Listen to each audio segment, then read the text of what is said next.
Tumatagan na to sila o importansya. Nga, naiuban, pag maligunta, pinagi sa pulong, kung dasigo na to itong sarili, itong mga kaigsunan. Kay kining pulong, magay nakahatag na takong kaluwasan. Pero lisod man po kayo mga kaigsunan, kung magbasa o ligaw kita, manang maghirap mo kayo engineer sa kumata. Sinsa di kayo mga kaigsunan na. Lisod lagi ning gurang-gurang na sa manoy, sinsa di kayo.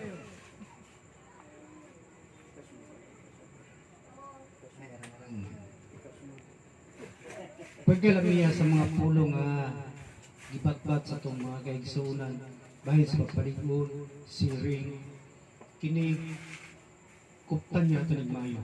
Kaya kining mga pulungan ni mao gini ang nagsa ito na ito. Kay sumala sa Juan 1, sumala sa sinugdan kauban sa Diyos ang pulong ug Diyos ang pulong. Ug ang pulong mahimong tao sama ka nato, ipon ka nato. Ang pulong dili siya mahimong hayop. Kadi sa ang hayop ay kabalong wali.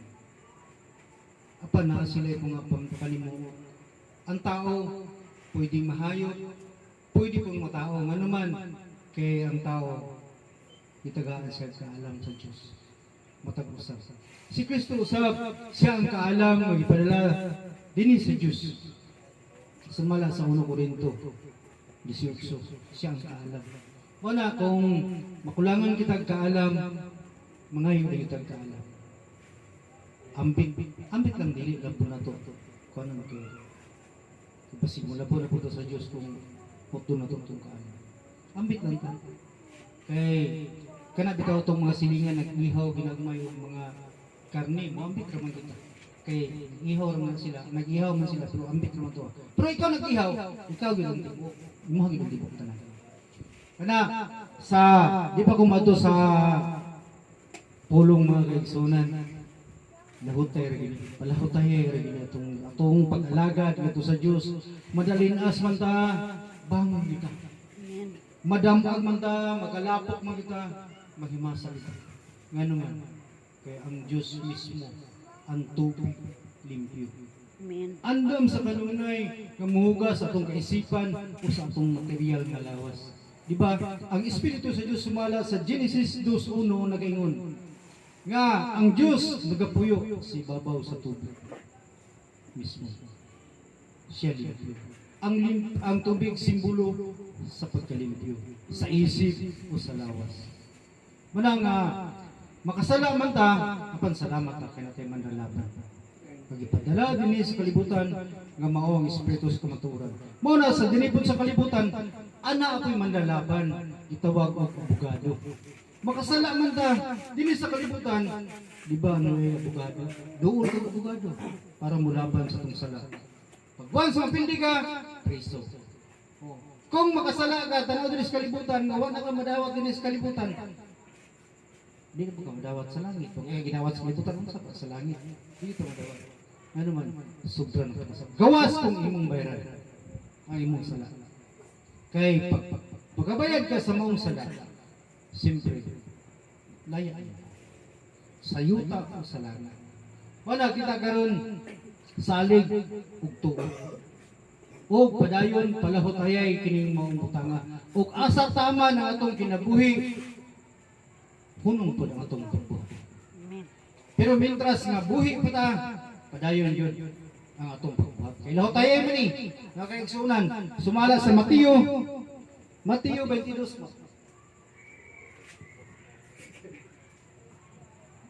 Mateo 22 mga kaigsunan nga nag-ingon,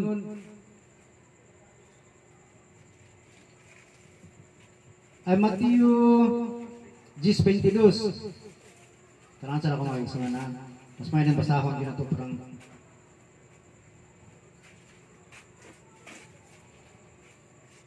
Mateo 10:22.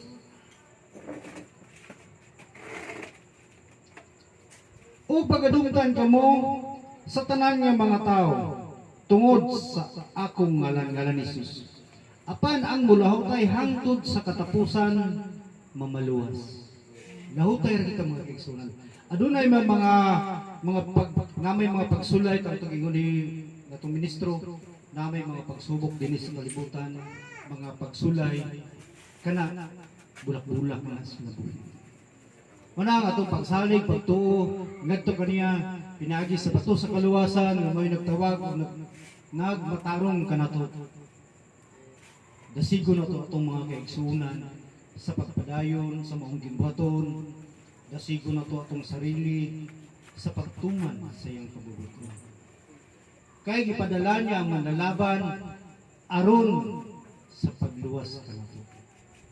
Ipadala niya ang Espiritu sa kamatuoran, kini guide kanato. Kay sumala ang 14, Juan 14, siya ang dalan ng kamatuoran. Walay makaabot kanako, ingon si Jesus, walay makaabot kanako kundi dili pinaagi sa Ama. Amen. Kinsa kining amahan nga buti pasabot? O kini ang puno, sumala sa mga Espiritu. Ang Diyos Espiritu. Ang tao wala lang nakamatikod pag-anhin ni Kristo dinhi sa kalibutan. Ba na hinumduman na to ang unang espiritu nga gipaanhi dinhi sa Dios nagpuyo sa tubig. Ikaduha, nagpuyo sa lawas. Ikatulo, naglingkod sa trono. Espiritu. Kaya naman, yung Jesus sa Juan 5, Juan 5, 6. Yan sa ako menis kalibutan, apan ang kalibutan wala mo kay. Ani apan nga sa disaw, ako menis kalibutan, pinaagi sa tubig, dugo. Tubig. Niagi na di ba lulog mga kaigsunan. Ikaduha, dugo si Kristo nagpalansang sa krus. Alang sa kapasiluan sa atong mga sala. Karon ikatulo, ipadalang manlaban Espiritu sa kamatuoran.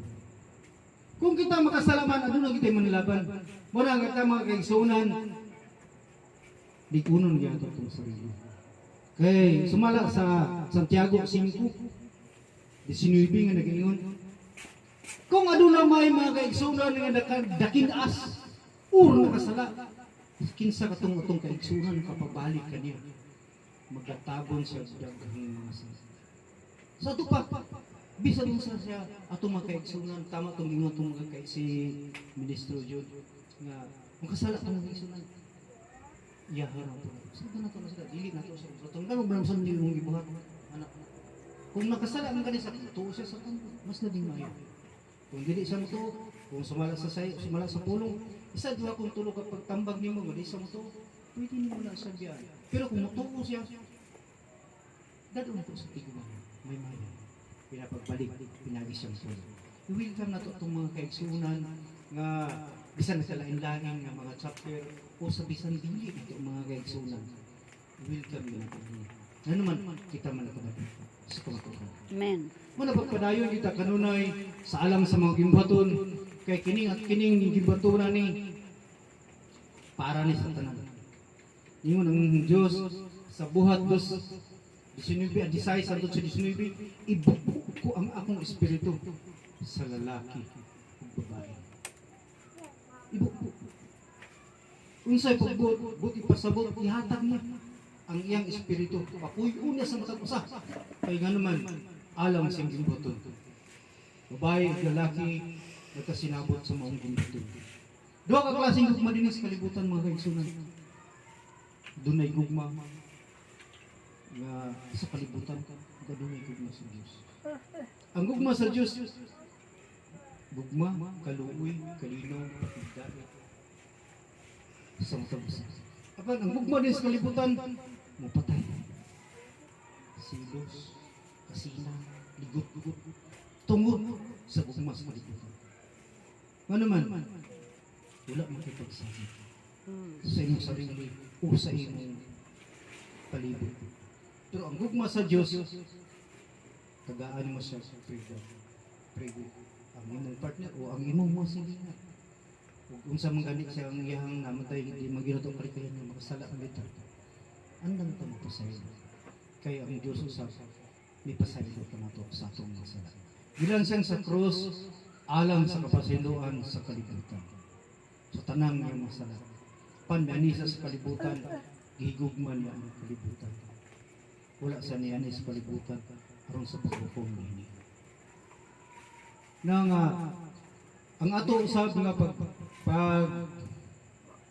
pagpalig-on siring sa mga kaigsunan, kini bilang sa pagpalig-on kaya itong mga gipamulong karon lahutay usab pod kung makasala man ta usikin sang tao nga nakasala mubalik sa tiulan sa Dios ug katong tawhana nakapaduol kaniya nakabig siya pahibal-on siya ang tanan ng mga sala napasaylo na niya. Simutabon siya sumala sa Santiago 5:19. Isa unsa nato kapapula sa atong sala, mao na gani nga doon kita hinalaban. Makasala mo gyud ayaw ug ina nga perfecto ta tanan. Makasala kita. Sa ato lang panghuna-unagaan, sa ato lang mata, sa atong pandungog. Makadungog lang gani tagamay nga sundos dubong urungan niya. Bungbungon man kay ginang di ka musmo. Muna nga ang gugma sa Dios magapabilin sa itong kasing-kasing. Kung nagaan ang gugmaha, di dyan ka mangusmo. Manikad nung ka. Joke lang ha. Na mitras nga lubayan pa na ito ang ato ang paibig dito. Kaya ka na siya, mao ginay makahatag o kaalam nagikan sa kitasan ka ng atong paibig. O, ano man, kaya balungan ka nga dili ng mayo, dili gila ni magabato. Wa po kay kalaban. Ano magkalaban siya, sabi na ng yaw-yaw si Mark. Lumik kay kinaaman kay kaalam magyatag. Nung bitaw si Kristo, ako ang kaalam din sa kalibutan. Siya ang kaalam. Ngaro kabalo kang dautan anong buhaton na ni. Siya man ang kaalam. Gitagaan tanyag gugma. Grasya gugma kaluy kalinaw pakigdaya. Kung naaga ng mga butanga, wala di kay kaaway. Di ba?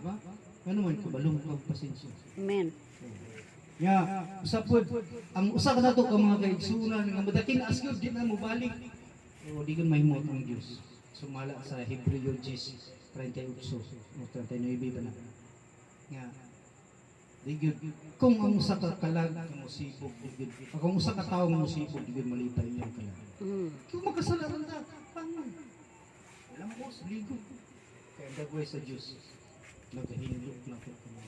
Amen. Ako tag gingon atong kaigsunan nga si Jun nga ilingiyong niya ang iyahang naong ngadto sa mga taong matarong.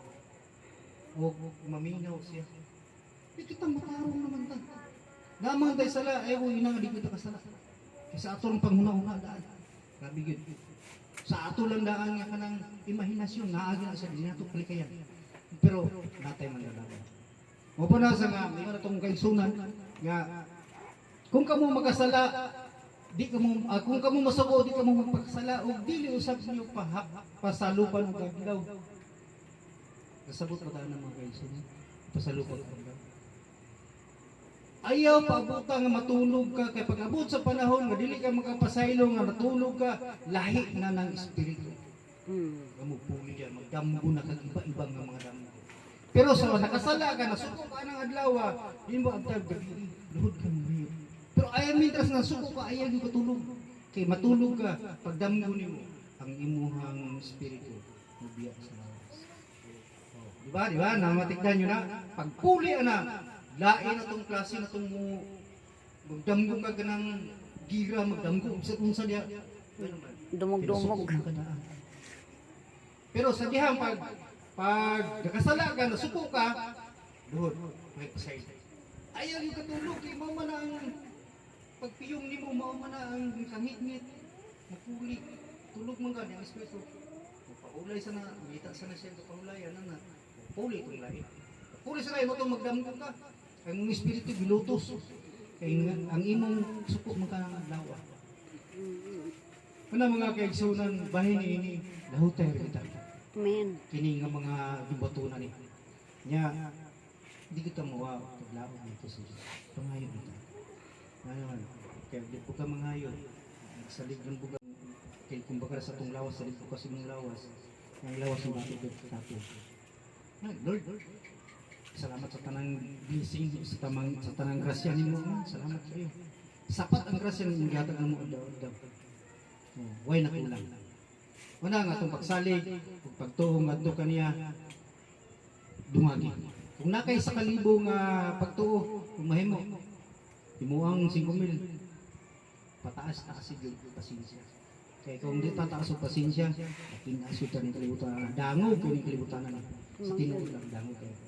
Daghan kayo ang mga tentasyon dinhi sa kalibutan. Labi na karon nagkahitig na itong panahon. Kining cellphone. Laptop na gadget. Bisan kinsa lang mag-add sa mga. Daghan tinuod yun. Kung magpabiti ka diha, gapos kita. Gapos kita. Una nga, maayo ang cellphone kung ikaw madala. Dili ka magpadala cellphone. Nga naman, daghan kayo ang mga bitik. Na ay gi-add, nag-add sa imo ha. Taga ibang bansa. Nga dayon, dear, love you. Ayaw yun pabitik. Tinuod na siya. Hindi ko mo ko naman. Kaya ka na siya, bitik na siya. Wala kung kita napukot na ta sa Diyos, nasulod na ta siya ang pukot, diri sa kamaturan, isod ko, mapukot ka nila. Kasing mabitik ka. Pag mapukot na kanila, iwan na ka na pagawin diri sa gipinili sa Diyos na isda na hindi ko isda gisulod sa maayo sa nila. Kaya pag mabitik ka, ang ilisod bang po ng pikas, tiili mo ng bitik dito sa pukot niya, pikas po, nabitik dito sa nylon, mabutad ka, pikas ka. Muna nga, kung natay pagtuo sa Diyos, sintro, tumugin din. Apan, salamat sa Ginoo sa gamay ng mga kaigsuran, kaya wala ko'y kaduhang mata, nautunta nga matisok sa akong kasing-kasing kaisipan. Padayon na ito. Akong ibalik sa akong kaigsuran sa akong ministro. Ug salamat po kayo sa ikaduhang mata ni Engineer.